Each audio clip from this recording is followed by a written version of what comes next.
Hi guys, сіздермен бірге Мисс Аймир және де Movie Club'қа қош келдіңіздер. Біздің бүгінгі талқылайтын фильміміз ол барлығы білетін легендарный Титаник, яғни Титаник фильмі.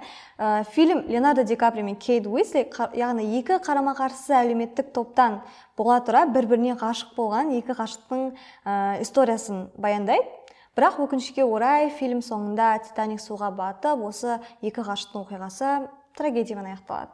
Жалпы бұл фильм өте көп пайдалы вокабуляға толы, себебі бұл бізде көбінесе британдық фильмге жатады. Бүгінгі сабақта біз екі сценаны талқылайтын боламыз.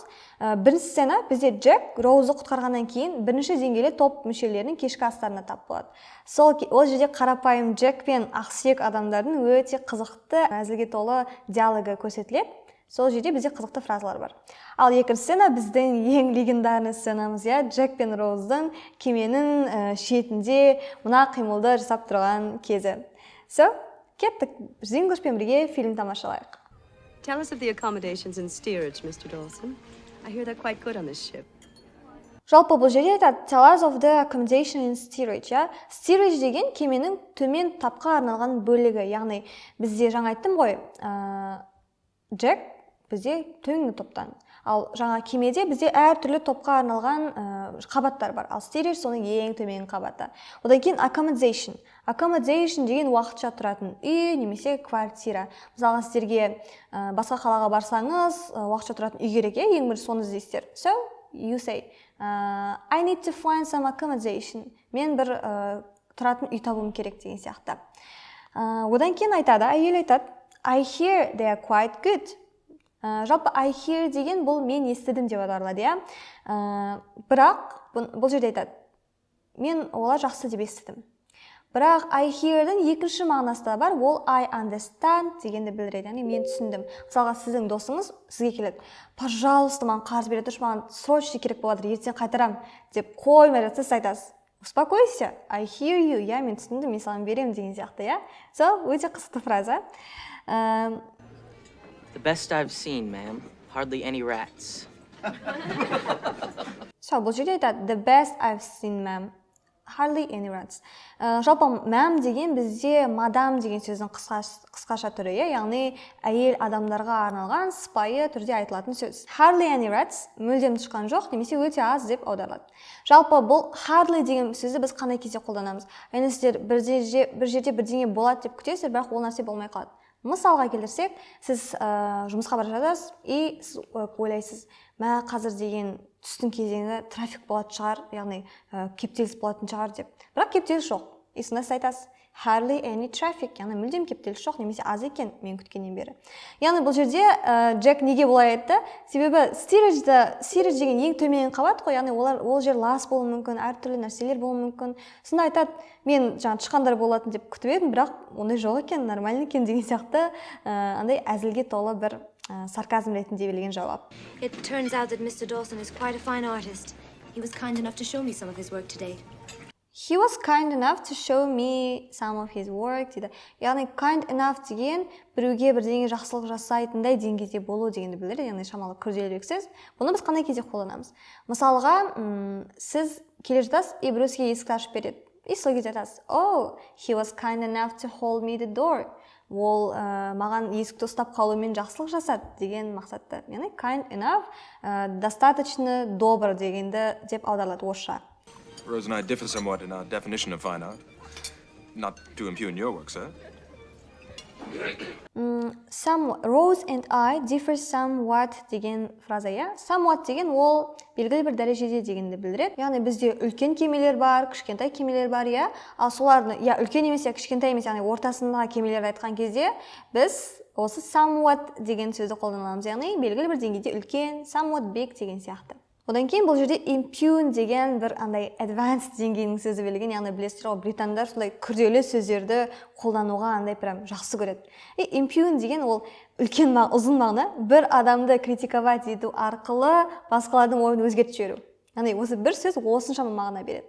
Яғни мына жерде айтады, not to impugn your work, sir. Яғни мен сіздің жұмысыңызды андай критиковать етіп жатқаным жоқ деген мағынада қолданып тұр. Бірақ бұл сөздерді сіздер мысалы IELTS тапсыратын болсаңыздар, IELTS-та кездестіресіздер. Well, right now my address is the RMS Titanic. After that, I'm on God's good humor. Well, right now my address is in the RMS Titanic. After that, I'm on God's good humor. God's good humor идиома бізде, иә. Яғни бұл мен Құдайдың жақсы ойындамын деген сияқты мағына береді. Яғни бұл қысқаша айтқанда болашағы жайлы алаңдамайды, себебі оны Құдай алға жетелейді деген мақсатта қолданылған. Яғни бәрін Құдайға тапсырады деген сияқты ғой. Яғни мен айтады, бұл жерде фильмге келсек, менің қазіргі адресім осы Титаник, бірақ ары қарай мен уже Құдай біледі не істейтінімді деген мағынада қолданып тұр. And how is it you have means to travel? I work my way from place to place. You know, tramp steamers and such. How is it you have means to travel? Қалай болды ол сенің саяхаттауға ақшаң қақтан шықты деген мақсатта қолданып тұр. Яғни have means деген ол means деген жалпы бұл жерде қаржы, money деген мақсатта қолданып тұр, бюджет, иә. For example, we can say I don't have means to travel right now, but I'm going to start saving up. Қазір менде саяхаттауға ақша жоқ. Бірақ мен жақында соны ақша жинайын деп жатырмын. Жинау деген менің ойымда бар. То есть белгілі бір нәрсені жасауға жететін қаржы. Have means дегенді береді, окей? Яғни I don't have money деудің орнына I don't have means деп қолдансаңыздар, сіздер андай күшті болып естілесіздер. Tramp steamer дейді, Tramp steamer and such. Яғни Tramp steamer деген ол кеменің бір түрі. And such деген ол бізде күшті фраза, яғни біз бір-біріне қатысты нәрселерді айтқан кезде қолданамыз. And such. Яғни бұл жерде айтады, мен Tramp steamer және тағы да осындай сияқты кемелерде жұмыс істедім деген сияқты. Мысалға мен былай айтар едім. I have worked at study center and such. Мен образовательный центрда жұмыс жасадым және тағы да сондай сияқты жерлер жасадым. Яғни тағы да сондай сияқты дегенде біз қалай айтамыз? And such деп айтамыз, иә? То есть such деген сөзді қоса салсаңыздар күшті болады. All life is a game of luck. A real man makes his own luck, Archie. Right, Dawson? Make his own luck дейді. Make his own luck деген адам өзін-өзі жетістікке жеткізу, яғни өзін-өзі құру деп қазір кезде қолданамыз, иә. Мысалға, өздеріңіз бір күшті жетістікке жетіп жатсаңыздар, оның барлығы тек өздеріңіздің еңбектеріңіздің арқасында болып жатса, сіздер айта аласыздар.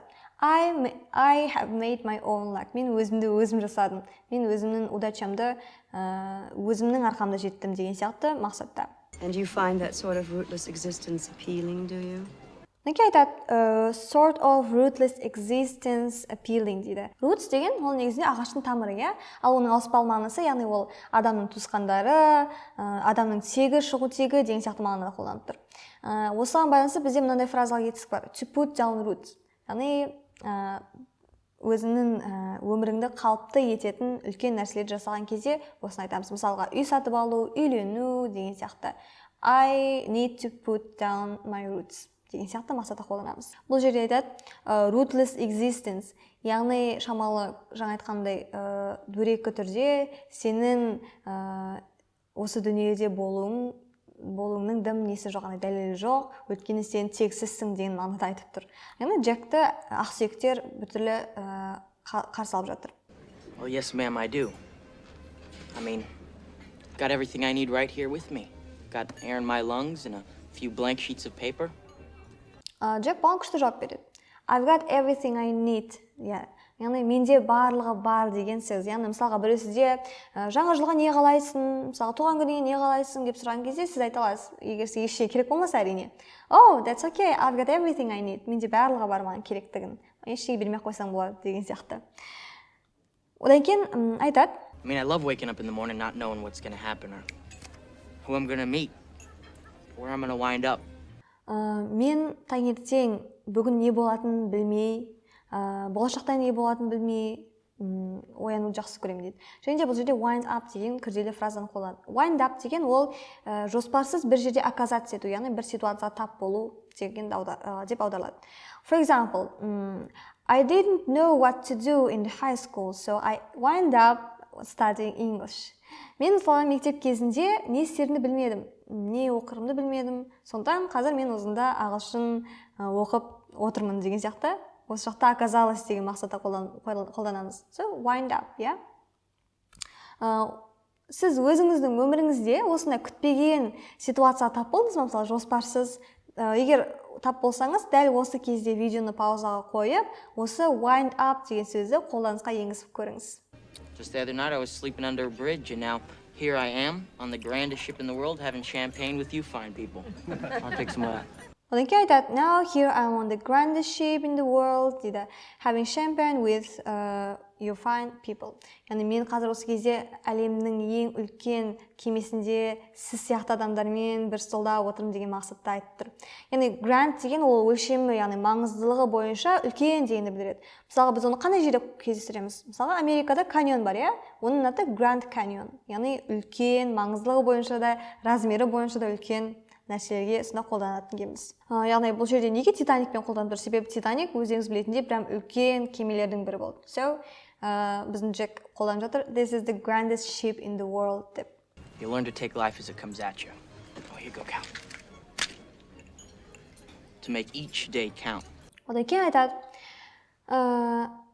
to make each day count. Иә? Яғни ол бір күннен максимум пайда алу, бір күннің кәдімгі күн қылып өткізу. Мысалға, сіз интервьюға барасыз, иә, және адамдардың көзіне түсуге сізде бірақ шанс болады, бірақ мүмкіндік болады. So, you better make it count. Яғни сіз ол мүмкіндікті барынша пайдаланып қалуыңыз керек. So, make it count деген күшті сөз. You must make it count. Мысалы, экзаменге ентіға кіретіндеріңіз болса, айтсаңыздар болады. You better make it count. Yeah. Take life as it comes to you. Яғни сол моментпен өмір сүру, өмірді қалай бар, солай қабылдау. Яғни біздің басты кейіпкеріміз өте андай еркін адам, иә. Жаңа айтқандай, ол таңертең не болады, болашақта не болады, не істеймін деп уайымдамайды. Ол жай ғана өмір сүреді, осы моментпен өмір сүреді, және келген нәрселерді жай ғана қабылдайды. So, сіздер де осылай take life as it comes, осы принципті қолдануларыңыз керек. So, біздің бірінші сценамыз аяқталды, енді екінші біздің күшті сценамызға көшейік. I changed my mind. I changed my mind деген сөз бар, иә. Бұл бастапқы ойыңнан айнып қалу, ойыңды өзгертіп жіберу дейді. Мысалға сіздер, ағылшын оқиын деп жатасыздар, ағылшынға қызықпай қаласыздар. Сондай кезде қолдансаңыздар болады. Oh, stop, I changed my mind, I won't study English деген сияқты. Тоқтай тұр, мен что-то өзімнің ойымды өзгертіп жібердім деген сияқты мақсатта қолданамыз. Hold on to the railing. Keep your eyes closed, don't pee. I'm not. Hold on. Hold on. Keep your eyes closed. Бұл жерде hold on to және де hold on деген екі бір-біріне ұқсас фразалар бар. Hold on to ол бір нәрсені ұстау, яғни Джек айтады Роузға, ана кеменің несінен ұстап ал, алты құлап қаласың деген мақсатта. So hold on to that. Or we have hold on. Күте тұр деген сияқты. Енді бұл жерде hold on дегенде біз жаңағыдай кішкене күте тұршы. Мысалы wait a minute деп айтамыз ғой, сондай сияқты hold on деп те қолдансақ болады. Ол более native ретінде сондай естілесіздер. Hold on, I have some problems. Что-то күте тұрш, менде шамалы проблемалар болып қалған сияқты деген сияқты. And no peeking дейді. No peeking деген тығылып қарама дегенді білдіреді. Яғни to peek деген тығылып қарау, no peeking тығылып қарау жоғынан деген сияқты ғой. Яғни Джек Роузға айтады, көзіңді ашпай тұра тұр, тығылып қарама, сосын барып мен аш дегенде ашасың дейді. Және де соңында айтарым, біздің Джек, яғни басты кейіпкеріміз сияқты еркін өмір сүруге тырысыңыздар. Try to take life as it comes to you, yeah? Соңына дейін қарағандарыңызға рахмет, сіздермен бірге болғанымыз. Goodbye guys.